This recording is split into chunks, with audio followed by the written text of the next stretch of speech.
Hi and welcome to this short video in which we're going to look at listing data to a spreadsheet so that you can inspect it further or send a report to someone and perhaps investigate errors. This is different perhaps from rejecting records, but perhaps looking at figures that might be suspicious in your tables or something like that. You'll find the files for this video in DAT04. So we're just going to locate, this is a fairly longer script than some of the other example files. We're going to locate the occurrences of where I've listed to a CSV file, which is what it lists to. And the first list I've got here is I'm just listing out some key data. So I'm putting a piece of text out first of all so that I can identify what it is I'm listing out here. So I'm listing out age, I'm listing out IOBS, which is a variable that MRDCL automatically generates where you've got a serial number statement. So at the top here we have a serial number statement, and MRDCL is going to make for me a variable automatically called IOBS where it will hold the serial number. So that's going to list out the age, the serial number, and the data in 6 to 7. And the data in 6 to 7 is the actual age, which is what we picked up here. I could have listed out IAge as well. That would have worked just as well. So that's going to list that out, and in column A of that CSV file we're going to get the text age so that we can identify what it is we're listing out here and maybe sort it. In the next list CSV, I'm listing out a piece of text called brand 1, listing out the serial number again, and I'm listing out brand 1, the actual variable brand 1, but you'll note on the front of that you've got an ampersand, and that little bit of a script there with the ampersand tells it to list out the actual text. So if we go to brand 1, what it will actually output is the text that's actually stored in brands.csv, which we can just go and in brand.stp. We can go and look at that. So it's going to list out actually here that piece of text, brand 1, 2, 3, 4 or 5, or indeed the word not stated, into the spreadsheet so that we get the text rather than a code that might mean less to perhaps a client or a researcher who's got to work with the report perhaps that you're providing. So that's the second thing that we're listing out, and I've got one more down here, and we've got some calculations here where we perhaps want to test to see what's coming out or perhaps check what's coming out on our tables. And you can see there's an integer here which picks up how many perhaps of a product were bought, the frequency in a variable called how often, and then this rather nice transformation. I always like using it. It's a very efficient way of writing code. What this is doing is defining a variable called value, which is picked up from the variable how often, and it's adding a value of 7 or placing a value of 7 for the first answer in how often. So people who said every day are going to count as 7. People who said 3 to 4 times a week are going to get 3.5.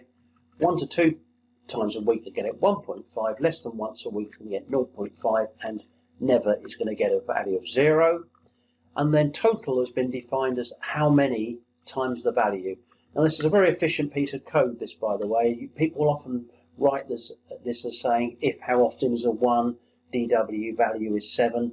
If how often is a 2, set it to 3.5, and that's a very inefficient way of doing it, and there are inefficiencies covered in a separate video. But what we're going to list out now to the CSV file is the word total, so we know what we're talking about.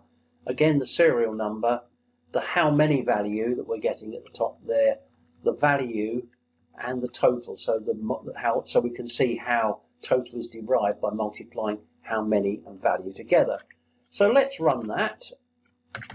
And let's look at the output. So if we go into this, we'll see that the run is called run1a, and the CSV file it will generate will be called report.csv on the end. We can open that spreadsheet, and now we can see the answers that we got. We can see the first respondent has an age of 24, the second respondent an age of 12, and the third respondent an age of 36.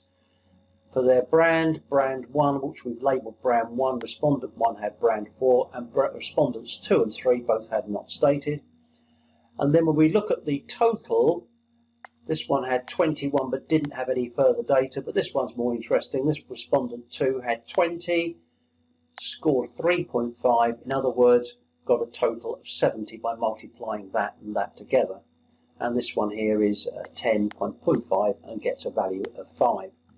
So we've got this spreadsheet. We could obviously, if we want to, if this was a long report, we could just sort this very quickly on column A, and we'd have something that's much more usable now, and that would be a report that somebody could work from to perhaps recalculate mean scores in the case of age, look at what's coming up for the brands, and look at the arithmetics that's been applied to get these totals. And then the sort of thing you might do in a real world experience, you might perhaps on your tables have found that somebody who had 70 here was unusually high, so you might decide that in your script, we go to the last one of these, that we actually might want to amend this script and say if total is greater than 50, list total high. So we might do something like that, and we would just output the ones that were looking suspicious perhaps on our tables. So let me save that, run it, and if we open up that CSV file again, you'll only get one record in here, and it'll be the one that had the high total with 70 in it, so that somebody can check that data, or perhaps just be more convinced that the figures in the tables are right, which I think is quite often happens. So this is very good for debugging tools. You can go into more depths in these things as well by listing all sorts of fields out, but it's a good way of checking your data or checking figures that you've produced in your reports, and put it into spreadsheets with text if necessary so that other people can work on your project. And that completes this short video.